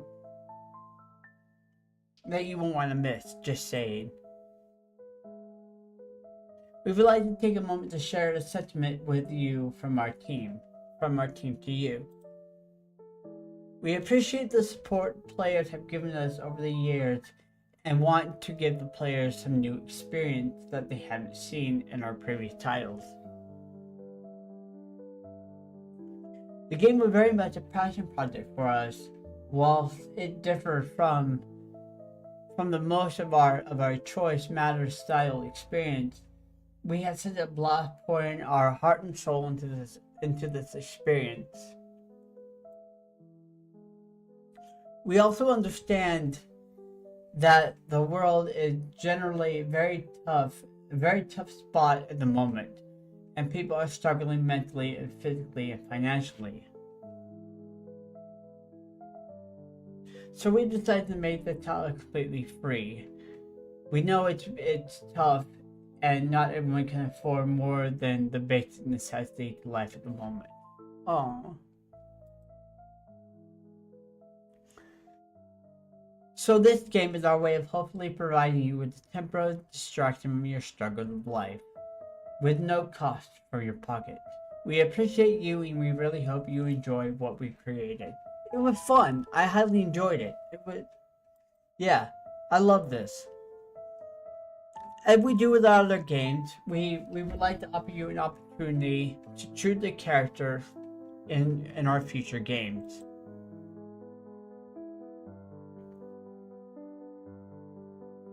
Many of the characters that you see are named of players or named as chosen by players from previous titles. We'd like to give you a special award unique to your playthrough. If you wish to be a part of the upcoming titles and have your name selected to be in future games, please leave your special award in the comments for us. Your special award is Garden. Keep track of this word, it will come in handy in the future. Participation is completely optional, and if you do not wish to be in our game or choose a name for the character to appear in future titles, simply leave your special word out of the comments, and we will not select you.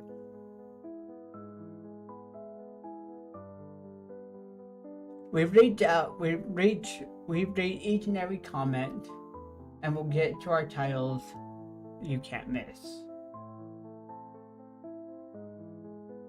We also have developed future titles of big projects such as Chasing Demons, which you can now wishlist on Steam.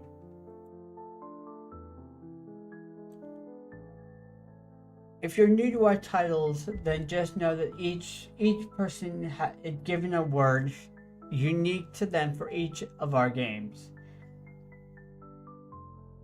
which we will be able to combine with Chasing Demon to create a custom tailored experience specific to individuals, which means that it appeared in your playthrough of Chasing Demon will not appear in your friend's experience when they play, ensuring that each player gets their own unique version of the game. Once again, thank you all for your support, and we hope to see you in the next one. Until next time, treat each other with kindness, stay positive, and always remember, it might be stormy out there, but it can't rain forever. That's good. I liked it. So my secret word is garden. Or in the tavern.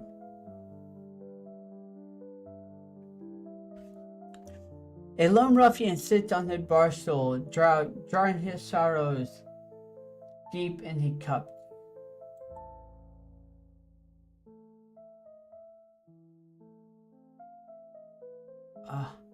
Ronnie, where are you, man? It's been weeks. It's not like him to up and disappear without saying anything. I hope he's alright. The man takes another swig of his ale, and a tear began to roll down his face. Oh.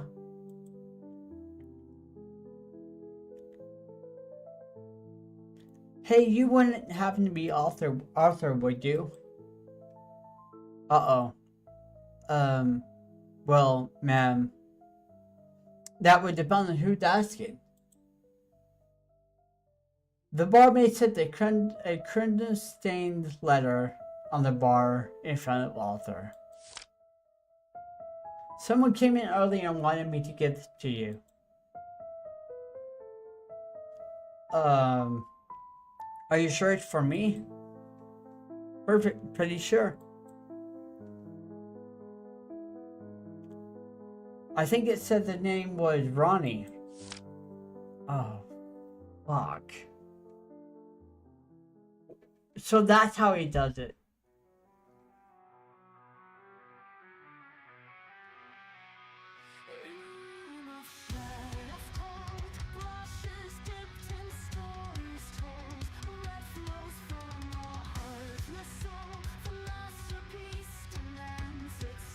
God, that was amazing. That was good.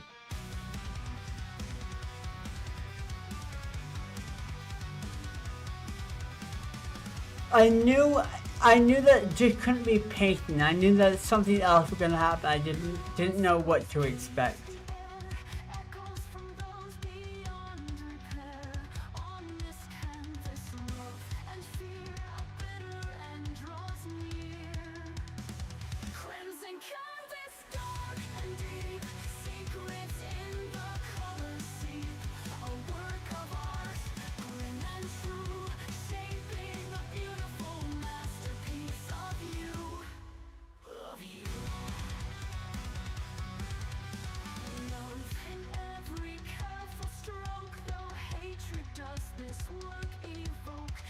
The farmhouse kitchen. That the cool painting.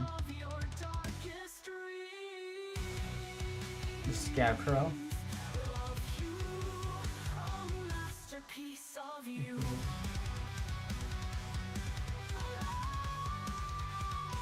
The doll.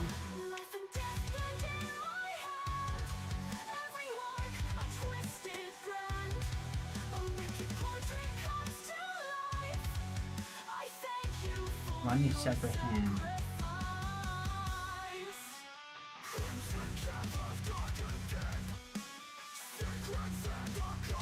The eyeball with paint palette in the background.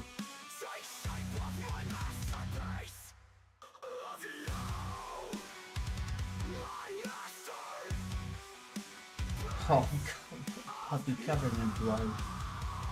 The puppy looked gorgeous on art.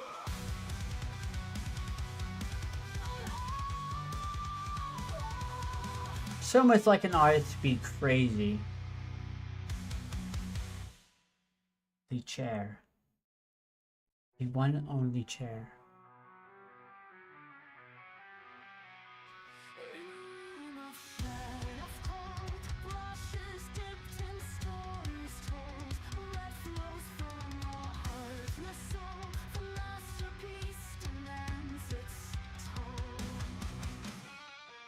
I also want to listen to music, so.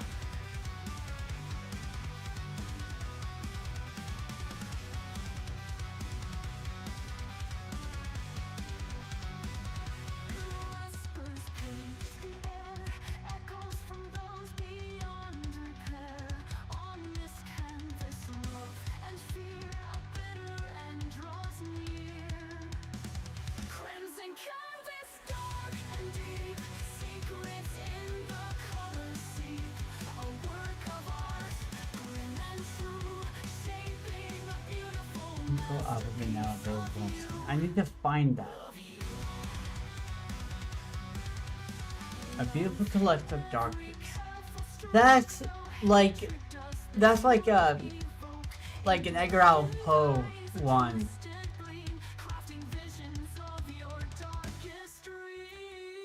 It's like stories.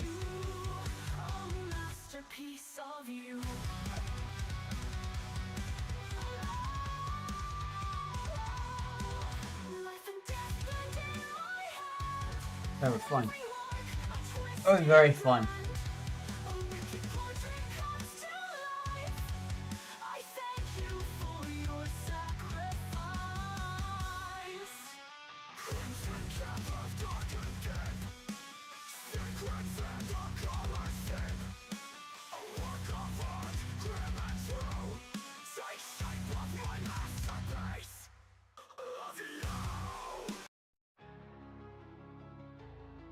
Hell yeah. Alright, cool. So that's a work of art done. That was fun. While it's still in my mind, I'm gonna do this really quick. That's not what I wanted. No. It went to stairway. I'm gonna do this.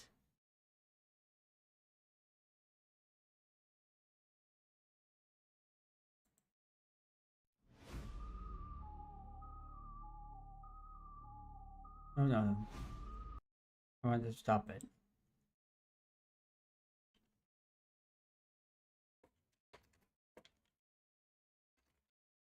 I want to be able to get my secret word down before I forget.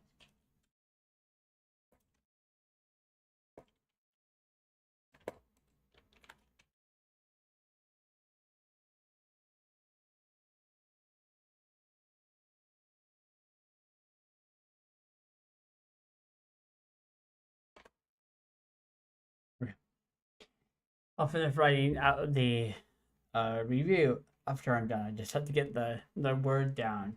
Garden. Because I would have forgotten it, so. But yeah, that was Colston Phantom, and then finishing a work of art. So yeah. I will not be live tomorrow, probably. I think I'm staying at the front house, so I will see you guys on Sunday. Yes. And I'm not sure what we're going to be playing. I'll think about it. But yeah, I thank you guys for tuning in. It was fun. So I will see you guys later. Have a nice night. And thank you guys for watching.